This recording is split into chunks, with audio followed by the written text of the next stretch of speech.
Welcome guys, welcome back to the IF show.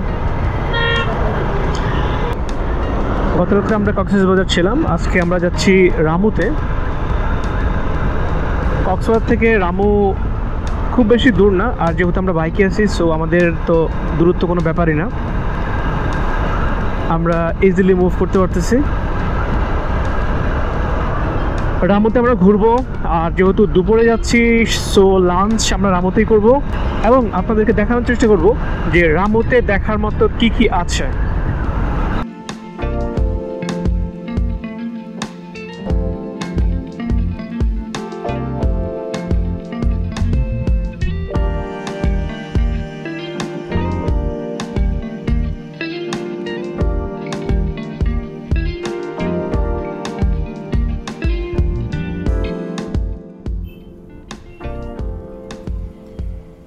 বন্ধুরা, রামুর দূরত্ব কক্সবাজার থেকে খুব বেশি দূরে না। আমি কক্সবাজার থেকে চিটং যে রাস্তাটা, এই রাস্তা ধরে চিটংয়ের দিকে কত কিলোমিটার এসেছি আমি তো একজ্যাক্টলি মাপি নাই, তবে আমার কাছে মনে হয়েছে 15 সামথিং লাইক দ্যাট। এরকম মেইন রোড থেকে আমি জাস্ট একটা বাইপাসে ঢুকলাম যেটা রামুর দিকে আসছে, ওখানে লেখাই ছিল রামু। অথবা আপনি চাইলে গুগল ম্যাপের হেল্প নিয়ে আসতে পারেন রামুতে। তো আমি রামু প্রায় চলে এসেছি। তো রামুতে আসলে ওরকম দেখার কিছু নেই, শুধুমাত্র বৌদ্ধ যে মন্দিরগুলো আছে আমি ওগুলো দেখার চেষ্টা করব এবং অবশ্যই আপনাদেরকেও দেখাবো।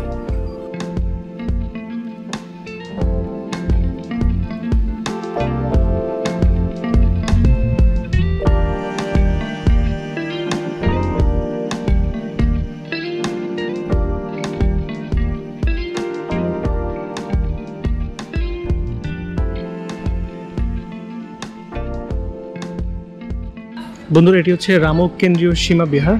সো এখানকার সিস্টেম হচ্ছে জুতো খুলে প্রবেশ করুন, জুতা পায়ে প্রবেশ নিষেধ।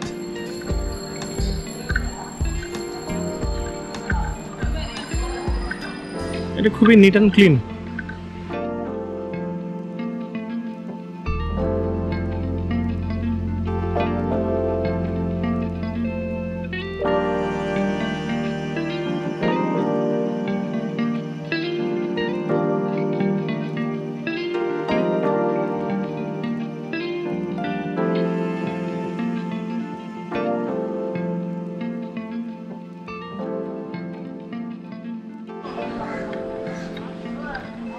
এই বিহারটি খুব বেশি বড় না, আর এখানে কিছু সংস্কার কাজ চলছে। তো আমরা এই বিহারে আর বেশি সময় কাটাবো না, আমরা যাবো হচ্ছে স্বর্ণ মন্দিরে। তবে দেখতে সুন্দর, ছোট হইলেও দেখতে খুব একটা খারাপ না। আর এটা রামু কেন্দ্রীয় সীমা বিহার প্রতিষ্ঠিত হয়েছিল 1706 খ্রিস্টাব্দে।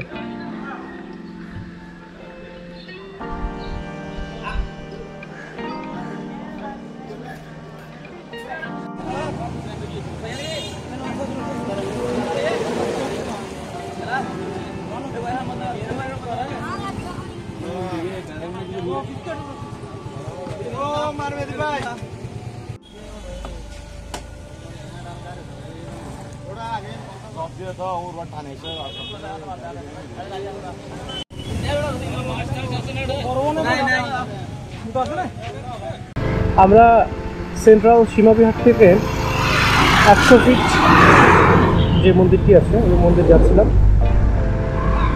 হঠাৎ করে বৃষ্টি আসলো, তো আমরা দাঁড়ালাম 5 মিনিটের জন্য। বেশ ভালো বৃষ্টি হলো, তারপর আবার বৃষ্টি শেষ। বৃষ্টিতে রাস্তা ভিজে গেছে, একটু স্লিপারি হয়ে গেছে। তো আমরা যেখানে দাঁড়ালাম বৃষ্টিতে আমরা চা খাচ্ছিলাম, তার পাশে হঠাৎ করে একটা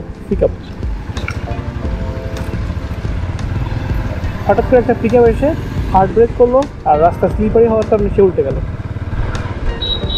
তো সবাই গেল তাকে হেল্প করার জন্য, তবে তার ভাগ্য খুবই ভালো যে কিছুই হয়নি, ঠিকঠাকভাবে বের হয়ে গেছে। এখন গাড়িটাকে সোজা করার কাজ চলতেছে।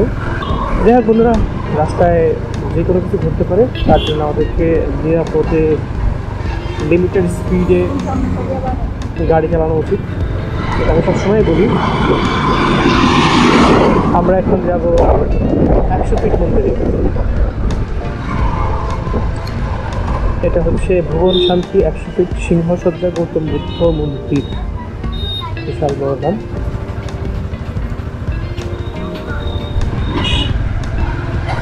মেইন রোড থেকে 600 মিটার সামনে হাতের ডানে। এটা হচ্ছে গুগল ম্যাপের মধ্যে।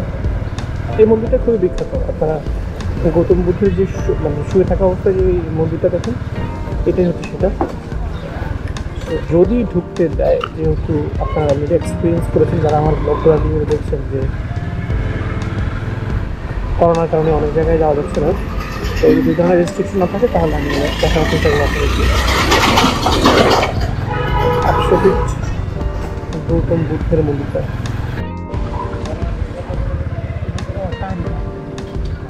বন্ধুরা, আমরা চলে এসেছি 100 ফিট মন্দিরের সামনে। এই হচ্ছে মন্দিরটির গেট।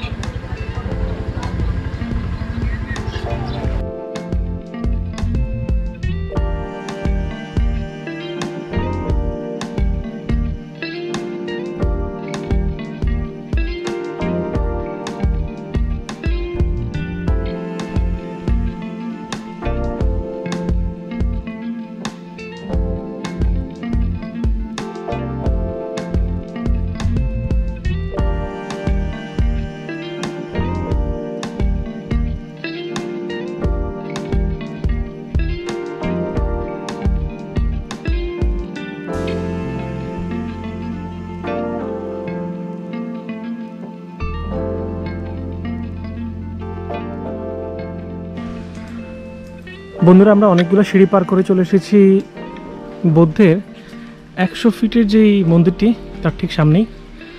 আপনারা দেখতে পাচ্ছেন বেশ বড়।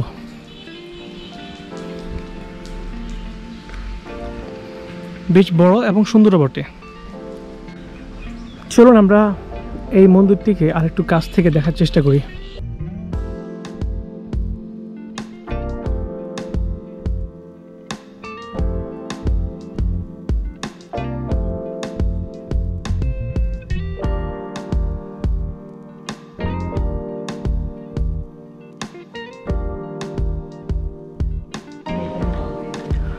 বন্ধুরা, এই 100 ফিট মন্দিরে গৌতম বুদ্ধের এই লম্বা 100 ফিটের মূর্তিটি ছাড়া বলার মতো আর কিছুই নেই। এখানে হয়তোবা আপনি পুজো করতে পারেন, তার জন্য একটা হল রুম রয়েছে। এখানে যারা প্রার্থনা করে তারা প্রার্থনা করতে পারে। এটা ছাড়া আর কিছুই নেই এখানে। বিহারের পবিত্রতা রক্ষায় সবার দৃষ্টি আকর্ষণ করা হয়েছে। এখানে কিছু পয়েন্ট নোট আউট করা হয়েছে। সবচেয়ে ইন্টারেস্টিং ছিল, কাউকে বিশ্রীভাবে জড়িয়ে ধরবেন না।